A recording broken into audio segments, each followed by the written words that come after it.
Robin Hood da vida real, Pablo Escobar, o mais notório traficante de drogas do mundo, também foi o mais letal. Durante seus 17 anos no comando do Império de Cocaína da Colômbia, ele ordenou a morte de milhares, incluindo juízes e candidatos presidenciais. No auge, ele ganhava mais de $1 milhão por dia, mas acabou sendo fugitivo da selva colombiana. Sua queda foi de proporções épicas. Nascido em 1º de dezembro de 1949 em Rio Negro, uma pequena cidade perto de Medellín, Colômbia, Pablo era o segundo de 7 filhos de um humilde pecuarista e uma professora. Criado em uma comunidade alimentada pelo comércio de cocaína e maconha, Pablo se destacou na escola e nos esportes, especialmente no futebol. Na adolescência, Pablo se juntou ao movimento de contracultura nadaísmo, que incentivava jovens a desafiar a ordem estabelecida do sistema. Foi nessa época que ele desenvolveu um vício pela maconha. Aos 16 anos, Pablo abandonou a escola e abriu uma pequena oficina de bicicletas. Com o dinheiro que ganhou, comprou uma motocicleta lambreta. Logo, ele começou a planejar como ganhar dinheiro mais facilmente do que consertando bicicletas. Segundo a lenda, a incursão de Pablo no crime começou com ele roubando lápides do cemitério local, roubando o nome deles e depois revendendo-os. Pablo decidiu que o caminho para o dinheiro rápido estava no roubo de empresas comerciais. Ele começou avaliando alvos potenciais e então ia ao estabelecimento com sua motocicleta, colocava uma balaclava sobre o rosto e entrava armado. Ele saía com o dinheiro do caixa e fugia na motocicleta. Em pouco tempo, ele estava ganhando mais dinheiro em um único roubo do que poderia ganhar em um mês consertando bicicletas. Depois de alguns roubos bem-sucedidos, Pablo recrutou seu primo para se juntar a ele. Um agia como piloto de fuga enquanto o outro invadiu o negócio. Em pouco tempo, Pablo se mudou para algo maior, o roubo de carros. Ele estabeleceu contato com o concessionário de automóveis Renault, que lhe fornecia cópias de chaves dos carros que acabaria de vender, junto com os endereços dos compradores. Bastava Pablo comparecer aos endereços e levar os carros. No final da adolescência, Pablo foi pego roubando um desses carros e acabou na prisão de La Ladeira. Aqui, ele aprendeu como alavancar suas atividades criminosas de maior porte, incluindo sequestro e tráfico de drogas. De volta às ruas, Pablo e seu primo voltaram a roubar carros. Eles construíram uma coleção de peças de motores roubadas que venderiam aos poucos. A dupla começou a construir carros de corrida, com Pablo competindo em eventos locais. Pablo e Garcia não foram os únicos a roubar carros em Medellín, o que levou a uma expansão de sua operação. Ele decidiu também vender proteção, para que as pessoas lhe pagassem para garantir que seus carros não fossem levados. Pablo foi capaz de fornecer esse serviço porque desenvolveu uma reputação de ser imprevisto e violento. Se alguém lhe devesse dinheiro, Pablo contrataria algum bandido local para sequestrar. Ele iria resgatá-lo por tudo que lhe havia devido. De vez em quando, ele mandava matar a pessoa mesmo quando o resgate era pago, simplesmente para gerar medo naqueles que ligavam. Em pouco tempo, Pablo decidiu se especializar em sequestros por conta própria. Junto com seu primo e futuro cunhado, ele sequestrou um rico empresário chamado Diego Echeverria. Este homem era intencionalmente odiado por muitos trabalhadores pobres de Medellín, que estavam sendo demitidos em massa por indústrias como ele. Apesar da família ter aprovado o pedido de resgate de $50 mil, Echeverria foi espancado, estrangulado e jogado em uma vala. Mesmo tendo acabado de cometer um crime terrível, a escolha da vítima deixou Pablo extremamente popular entre o povo comum de Medellín.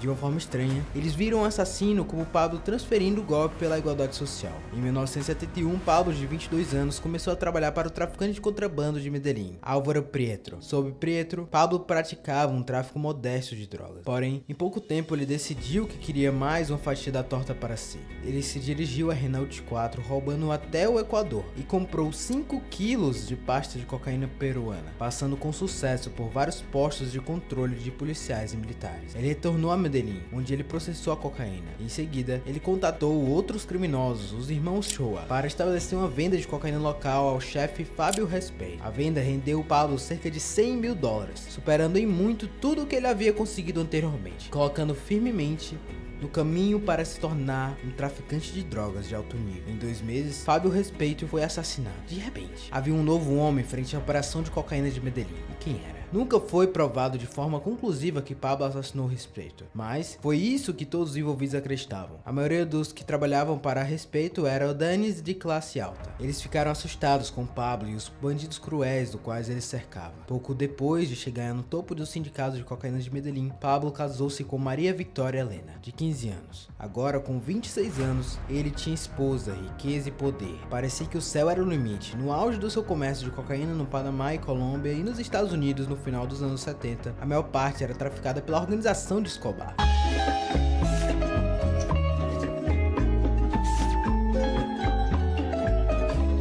Pablo Emilio Escobar Gaviria era un asesino, un terrorista, un narcotraficante, un secuestrador y un ladrón, pero era mi amigo y mi patrón.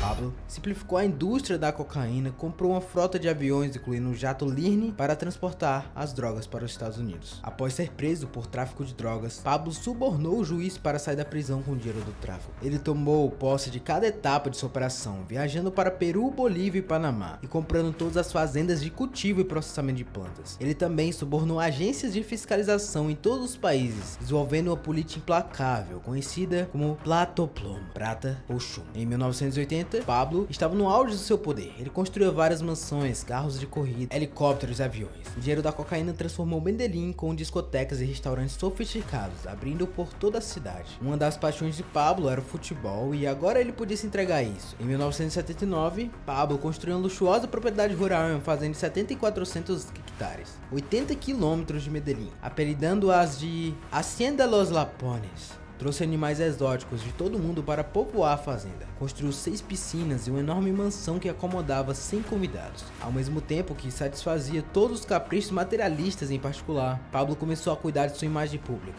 Ele negou constantemente que estivesse envolvido em qualquer atividade ilícita, retratando uma atitude formal e personalidade simpática e parecendo humilde e educado. Ele cultivou conscientemente a imagem que era lutador pela liberdade dos favorecidos, estabelecendo-se como uma alternativa de liberdade. Ele também investiu milhões de dólares em programas de construção social. Entre 1980 e 1982, Pablo foi mais para ajudar pobres em Medellín do que o governo colombiano já havia feito. Uma das suas iniciativas mais populares foi um projeto habitacional chamado Bairro Pablo Escobar, onde foram construídas casas e doadas para a família que antes estavam abrigadas em barracos. Pablo Escobar, conhecido por sua descrição e comportamento relaxado, era extremamente autoindulgente. Quando descobriu que um funcionário havia roubado ele, mandou trazê-lo e amarrou e jogou na sua piscina, fazendo todos observarem um homem se afocar. Com a popularidade entre massas firmemente estabelecida em seu domínio sobre o império assegurado, Pablo entrou na política.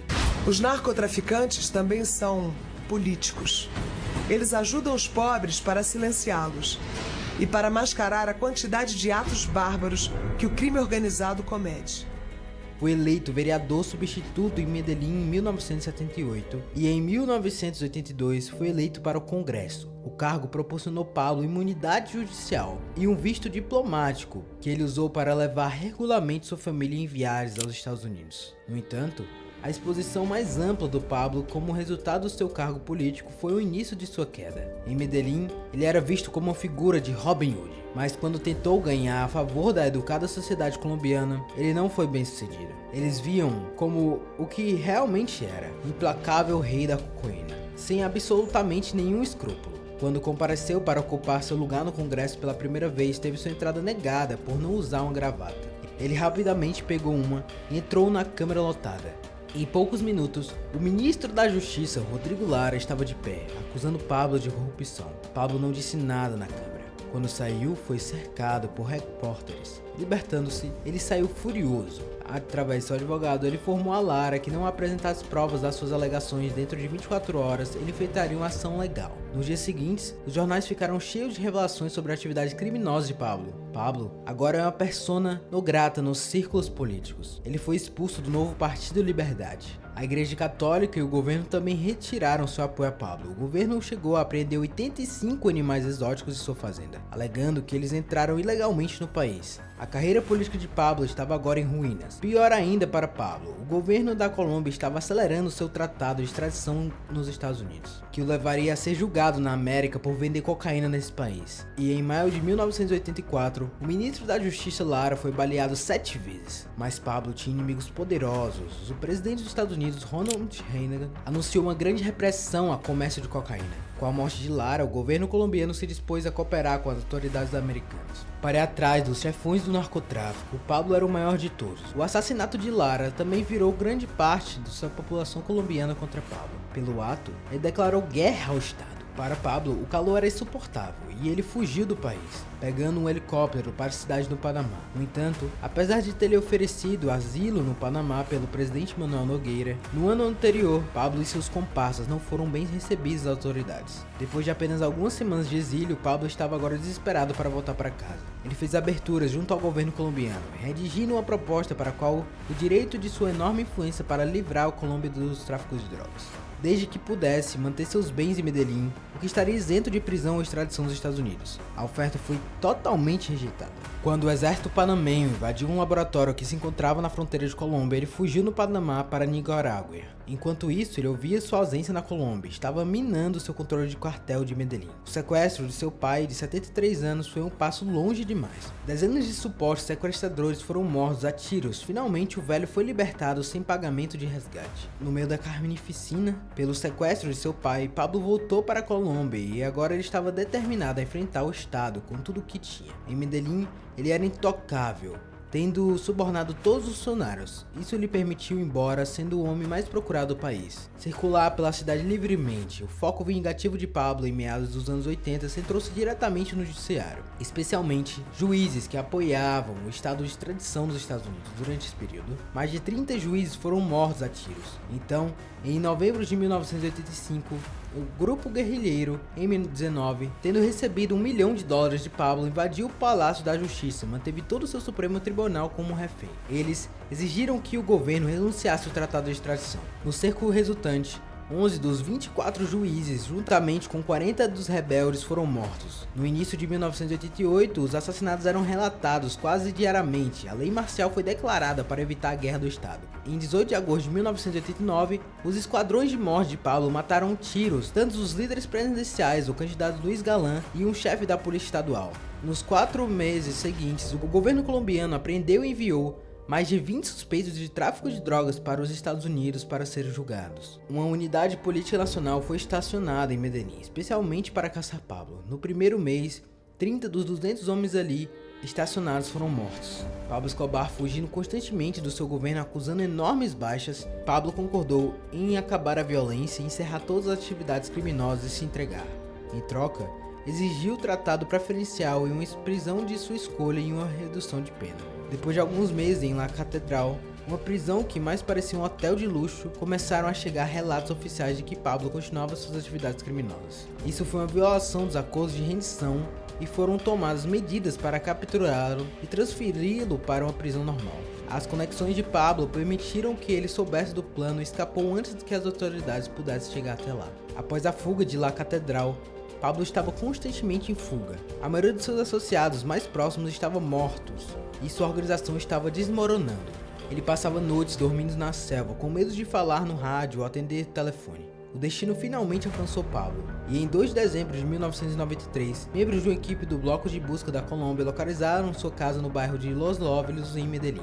Através de interceptações de rádio, a equipe de Bloco de Busca quebrou a pesada porta de aço com uma marreta, e em 6 deles correram para dentro de sua casa. Foi então que o tiroteio começou. Na casa que Pablo estava, seu guarda-costas mais leal, conhecido como Limon, os dois saíram correndo de sua sala de frente e subiram até o telhado. Os 6 membros do bloco busca foram junto com os outros lançando uma enorme saraivada de tiros em seus alvos. Limon foi atingido várias vezes nas suas costas e caiu no chão. Então Pablo caiu. Ele foi atingido várias vezes na perna e no seu tronco, mas o tiro fatal penetrou em seu crânio. Ao confirmar seu alvo, o líder da operação falou entusiasmado no seu rádio: "Viva la Colômbia! Acabamos de matar El Pablo Escobar." Mas eles tinham realmente matado? Pablo sempre disse à família que se fosse encurralado, cometeria suicídio colocando uma bala em seu crânio. Muitas pessoas acreditaram que ele fez, escapando mais uma vez das guerras das autoridades colombianas. Um dos mafiosos mais tenebrosos do mundo, conhecido por ser o imperador do crime. Não, eu não tô falando de Pablo Escobar, e sim de Al Capone. E se você quiser saber tudo sobre ele, clique agora nesse vídeo.